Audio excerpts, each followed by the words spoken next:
নমস্কার, ঠিক সন্ধ্যে ৬টা নিউজ 18 বাংলায় জেলা থেকে সরাসরি নিয়ে আপনাদের সঙ্গে রয়েছে আমি তবশ্রী। শুরুতেই যে খবরের দিকে নজর রাখতেই হবে, একের পর এক ভিডিও ভাইরাল, আর একেই হাতিয়ার করেই সন্দেশখালী নিয়ে আরো চাপ বাড়াচ্ছে তৃণমূল। এবার রাষ্ট্রপতিকে নালিশ জানানোর তোড়জোড় শুরু। শ্লীলতাহানি হয়নি, তাদেরকে দিল্লিতে রাষ্ট্রপতির সাথে দেখা করতে বিজেপির দল নিয়ে গেছে। এরা কারা? আমি বলছি না, রেখা পাত্র বলছি। রেখা পাত্র 2000 টাকা নিয়ে কমপ্লেন করেছে, আমি বলছি না, গঙ্গাধর কয়াল বলছি। আমি মনে করি এই জল অনেক দূর গড়াবে। এবার সন্দেশখালীর জল রাইসিনা হিলস পর্যন্ত নিয়ে যেতে চাইছে তৃণমূল। সন্দেশখালী মহিলারা যারা রয়েছেন তাদের মান সম্মান ইজ্জত সবটাই গেল। রাষ্ট্রপতিকেও এই মিথ্যে কথা বলা হয়েছে। তারা বলছেন আমরা রাষ্ট্রপতির কাছে যেতে চাই। আমাদেরকে প্রোটোকল মেনে বলতে হবে, দেখুন এতটা মিথ্যে, এই মিথ্যেটা সন্দেশখালীতে করেছে বিজেপি এবং এই মিথ্যে আপনাকে এসে বলেছে, তাহলে আমরাও কি যেতে পারি? এটা আমাদের নেতৃত্ব, সর্বোচ্চ নেতৃত্বকে আমরা জিজ্ঞেস করবো। রাষ্ট্রপতির কাছে নালিশ জানানো নিয়ে তোড়জোড় শুরু করে দিয়েছে তৃণমূল। এবছরের শুরু থেকে সন্দেশখালী সরগরম, নারী নির্যাতন সহ একাধিক অভিযোগ। একেই 24 লোকসভা ভোটে বারবার হাতিয়ার করেছে বিজেপি। এই প্রেক্ষাপটে ভোটের বাজারে সন্দেশখালী ইস্যুতে প্রকাশ্যে আসতে থাকে পরপর ভিডিও। বুঝতে পারছো দাদা কি লেভেলের কাজ করেছে? রেপ হয় নাই, তাকে রেপে কনভার্ট করিয়ে দিয়েছে। চিন্তা করো। আর ওখানে যে রাষ্ট্রপতি ম্যাডামের কাছে গিয়েছে, আমরা নির্যাতিত, আমরাই আন্দোলনের মেন মুখ। আমাদেরকে না নিয়ে গিয়ে অন্য কাউকে সাজিয়ে নিয়ে গেছেন, ওনার সাহসটা কে দিয়েছে?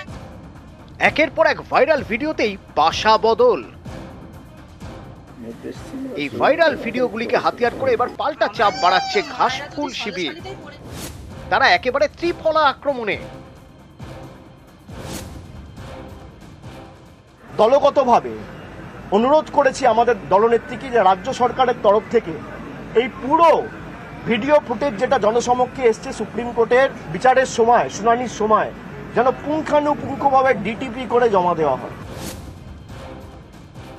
রাষ্ট্রপতিকেও এই মিথ্যে কথা বলা হয়েছে।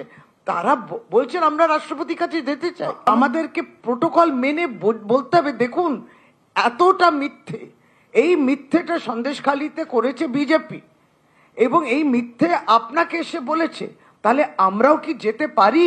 আরে রাষ্ট্রপতি নির্বাচন কমিশন কাউকে মানে না, তারা আবার দ্বারস্থ হবে। নাটক করছে এখন। সন্দেশখালীর ঘটনা থেকে চোখ ঘোরানোর জন্য করছে। 600 থেকে 700 জন এফিডেভিট করেছে, তারা মিথ্যে এফিডেভিট করলো।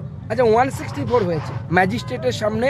পীড়িত মহিলা তিনি নিজে গিয়ে স্টেটমেন্ট দিয়েছে। কে করিয়েছে 164? পশ্চিমবঙ্গ পুলিশ। আমরা করিয়েছি। সন্দেশখালী থানায় দায়ের হয় লিখিত অভিযোগ। তাতে দাবি করা হয় সন্দেশখালীকে কালিমালিপ্ত করতেই পরিকল্পিত ষড়যন্ত্র করা হয়েছে। পুলিশ সূত্রে দাবি, অভিযোগপত্রে নাম ছিল শুভেন্দু অধিকারী, বসিরহাটের বিজেপি প্রার্থী রেখা পাত্র, সন্দেশখালী 2 নম্বর ব্লকের মণ্ডল সভাপতি গঙ্গাধর কয়াল, সন্দেশখালী 1 নম্বর ব্লকের মণ্ডল সভাপতি শান্তি দলুই সহ বেশ কয়েকজন বিজেপি নেতার। এই অভিযোগের ভিত্তিতে এফআইআর দায়ের করেছে সন্দেশখালী থানার পুলিশ।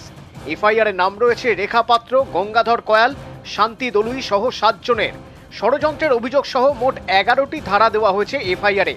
পুলিশ সূত্রে দাবি, হাইকোর্টের রক্ষা কবচ থাকায় শুভেন্দুর নাম এফআইআর এ রাখা যায়নি। পুলিশ আর কি করবে?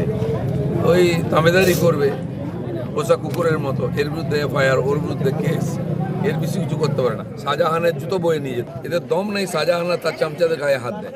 নারী নির্যাতনের নামে মিথ্যা অভিযোগের চক্রান্তটা ফাঁস হয়েছে যে ভিডিওয়ে, সেখানে পুলিশ তদন্ত করলে ওনাদের গায়ে লাগছে কেন? তার কারণ ওনাদের চক্রান্তটা ফাঁস হয়ে যাচ্ছে, তাই গায়ে লাগছে।